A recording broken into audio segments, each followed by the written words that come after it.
पश्चिम Asia में चल रहे संघर्ष के बीच एलपीजी की कमी की खबरों पर केंद्रीय मंत्री मनोहर लाल खट्टर कहते हैं, मौजूदा हालत को देखते हुए घबराने की कोई जरूरत नहीं है, लेकिन हर स्थिति के लिए खुद को तैयार रखें, क्योंकि कुछ भी हमारे नियंत्रण में नहीं है। एक विदेशी संघर्ष के कारण यहाँ समस्याएं पैदा हो रही हैं। अच्छे की उम्मीद करें, लेकिन सबसे बुरे हालात के लिए भी तैयार रहें। देखिए, जिस प्रकार का समय चल रहा है, मैंने आज सुबह भी दिन में आप लोगों को बताया था कि इसमें कोई पैनिक होने की जरूरत नहीं है, लेकिन हर चीज की तैयारी रखना, क्योंकि अंतर्राष्ट्रीय स्तर पर ये सारी चीजें हैं। कभी भी स्थिति काबू से अगर बाहर होती है तो उसकी तैयारी हमको पहले से ज्यादा इसलिए करनी पड़ेगी, क्योंकि हमारे हाथ में नहीं है। सारी चीजें विदेशों के उस समस्या के कारण से हमारे यहाँ खड़ी हुई है, चाहे वो तेल का इंपोर्ट हो अथवा गैस का इंपोर्ट हो। अभी स्थितियां ठीक है, सब सप्लाई चल रही है, सारे जहाज भी हमारे आ रहे हैं, लेकिन ऐसी जो असमंजस की स्थिति होती है, तो जैसा कहा जाता है ना कि hope for the best and be prepared for the worst, उसमें पूरे देश के सब लोगों को प्रधानमंत्री जी पहले भी अपील करते हैं। उसमें इस बार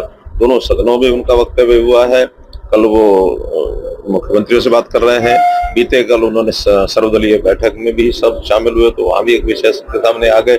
सब देश मिल करके कोई समस्या कठिनाई आती है तो उसके लिए तैयार रहें। तैयार रहने का काम है, कोई किसी प्रकार का पैनिक होने की जरूरत नहीं। चुनाव को लेकर दाम भी बढ़ गए। कांग्रेस ने जो नोटिस दिया, 2 विधायकों ने नोटिस दे दिया कि हम कांग्रेस के साथ हैं। देखिए, ये उनका अंदरूनी मामला है, उस विषय में मैं कुछ बात करूँ अच्छा है। उन्होंने ग्रीनफील्ड एयरपोर्ट के लिए विधानसभा में आवाज उठाई थी और लोगों को अब उम्मीद बनी है कि एयरपोर्ट भी मिलेगा करनाल में।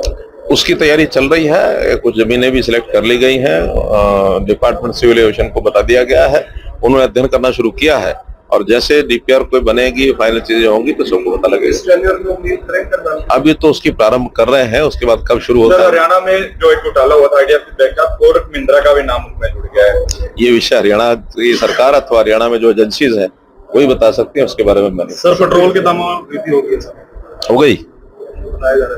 प्राइवेट मैंने बताया, जिस प्रकार का संकट दुनिया में चल रहा है, तेल की जो कटाई चल रही है, इसमें घाटे में तो कोई कंपनी चलती नहीं है। इसलिए अगर कोई आवश्यकता बहुत जरूरी होगा तो वो लोग देखेंगे, क्योंकि ये ओपन मार्केट में ही सारी चीजें हैं, इस पर कोई सरकार का कंट्रोल नहीं है। तो इसलिए ओपन मार्केट में सबको, हाँ, देश हित में जरूर तेल सप्लाई मिलनी चाहिए, लेकिन घाटे में वो ना जाए, इसके लिए उनको अपना सोचना होगा, जो करेंगे।